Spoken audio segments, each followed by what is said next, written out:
उपमुख्यमंत्री अजितदादा पवार यांच्या सभेमुळे बीडमध्ये मोठी राजकीय हालचाल झालेली दिसते आहे। या सभेत उपमुख्यमंत्री अजित पवारांसह पालकमंत्री धनंजय मुंडे, माजी आमदार जनार्दन तुपे, जिल्हाध्यक्ष पप्पूजी कागदे, अमर नाईकवाडे, योगेश भैया क्षीरसागर, सारिकाताई क्षीरसागर आणि असंख्य कार्यकर्ते उपस्थित होते। या सर्वांच्या जोरदार उपस्थितीने क्षीरसागर यांच्या विजयाची वाटचाल अधिकच मजबूत झाल्याचे दिसून येत आहे। या कार्यक्रमातून स्थानिक पातळीवर त्यांना राजकीय बळकटी मिळाली आहे, त्यामुळे निवडणुकांमध्ये त्यांना मोठा फायदा मिळण्याची शक्यता आहे। सन्माननीय पप्पूजी कागदे साहेब या सर्वांचं या ठिकाणी मनपूर्वक स्वागत आहे। सन्माननीय सयाजी शिंदे, सन्माननीय उमेशजी आंधळे, पीवायजी जोगदंड, श्रीमंत सोनवणे प्रकारच्या गोष्टीचं खंडन केलं। जर कोणी जातीय तेढ, धार्मिक तेढ निर्माण करण्याचा प्रयत्न केला, जसं रामगिरी महाराज असतील किंवा नितेश राणे असतील, यांच्याकडनं कुठं जातीभेद आणि धर्माच्या भावना दुखवण्याचा प्रयत्न केला तर त्याचं खंडन आम्ही केलं आणि दादांनी सुद्धा केलं। आज हे वक्तव्य कुणाकडनंच कुणाची भावना दुखावली जाऊ नये याच्यासाठी दक्षता येणाऱ्या काळात दादांच्या पक्षातनं मी सुद्धा घेणार याची ग्वाही आणि वचन या ठिकाणी मी आज देतो। 5 वर्ष इथल्या विद्यमान आमदारामुळं बीड विधानसभा मतदारसंघातल्या मायबाप जनतेला जे काही त्रास झाला त्याला थोडासा मी सुद्धा कुठेतरी जिम्मेदार होतो, म्हणून मी आपल्या सर्वांचे हात जोडून माफी मागतो।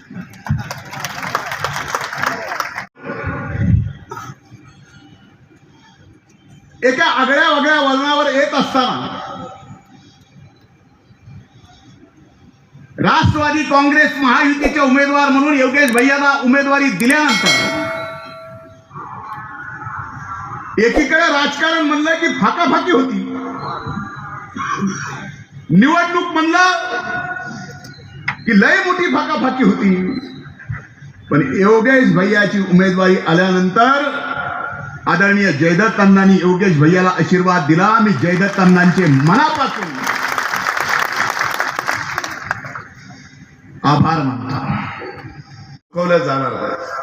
माझं स्वतःचं मी सारखं सांगतो, शिवशाहू फुले आंबेडकरांची विचारधारा आहे। सगळ्या लोकांनी एकोप्याने राहून जातीय सलोखा निर्माण केला पाहिजे।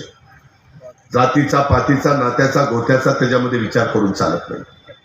त्याच्यातनं समाजाचं नुकसान होतं, त्याच्यातनं तो भाग मागे जातो, त्याच्यातनं कायदा सुव्यवस्था अडचणीत येते। आणि त्यामुळं माझा सतत हा प्रयत्न झालेला आहे। तुम्ही बघा, आम्ही सरकारमध्ये असताना धनंजयला विचारा, विशाळगडला काही घडलं, मी ताबडतोब दुसऱ्या दिवशी तिथं गेलो आणि सगळ्या ज्या माझ्या सहकार्यांचं नुकसान झालं होतं त्यांचे पंचनामे केले। त्यांचं पुन्हा घरं-दारं आणि दुकानं पुन्हा उभी करून देण्याचं काम, गाड्या, मोटरसायकली त्याचं नुकसान झालेलं ते सगळं भरून देण्याचं काम आम्ही केलं। कुणी काही बोललं तर त्या सगळ्याचं आम्ही समर्थन करत नाही। कुणी म्हणलं मध्ये बटेंगे कटेंगे अजिबात चालणार नाही महाराष्ट्रात, ते तिकडं नॉर्थमध्ये, महाराष्ट्रात नाही। आम्ही ती योजना पुढे चालू ठेवू, काळजी करू नका। तुमच्याकरता मगाशी धनंजयनी सांगितलं, मागचं बिल द्यायचं नाही, चालू बिल द्यायचं नाही, पुढचं बिल द्यायचं नाही, 3, 5, 7.5 तुम्हाला पुढे 5 वर्ष वीज फ्री। किती मोटारीचं पाणी घ्यायचं आणि शेतीला द्यायचं ठरवा, आणि पुढे 6 महिन्यांनी दिवसा वीज देणार आहे, रात्री नाही। इलेक्ट्रिक पंपाला दिवसभर उजाडलं, भाकरी घ्यायची, शिदोरी घ्यायची, रानात जायचं, पाणी धरायचं, पिकाला द्यायचं। फळच्या बरोबर जे जे आमदार आले त्यांना 5 वर्षात एकेका मतदारसंघामध्ये 3-3, 4-4 हजार कोटी रुपयाची विकास कामं आम्ही केली। 3-3, 4-4 हजार कोटी।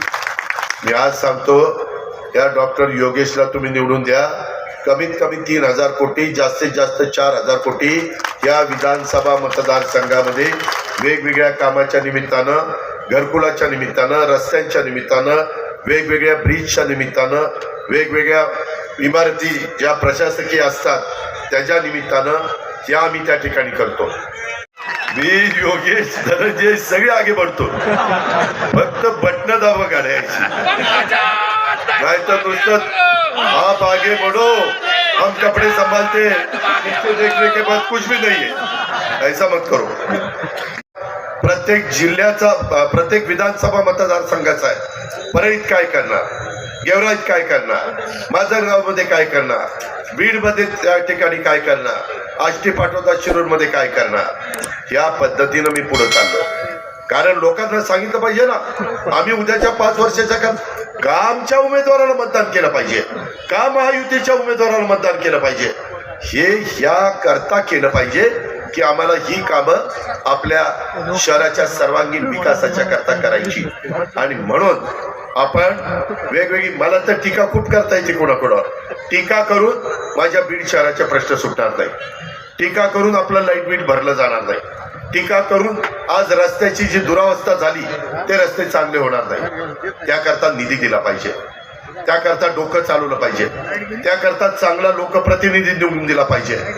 आणि आज तो डॉक्टर आहे, त्याची बायको पण डॉक्टर आहे, उच्च शिक्षित आहे, अनुभव आहे, तारखेला आमदार झाला पाहिजे. घड्याळाची खूण लक्षात ठेवा. तुम्ही तुमचं काम करा, मी माझं काम करीन, हा अजित पवारचा वादा आहे. एवढी गोष्ट सांगतो आणि थांबतो. जय हिंद, जय महाराज. धन्यवाद.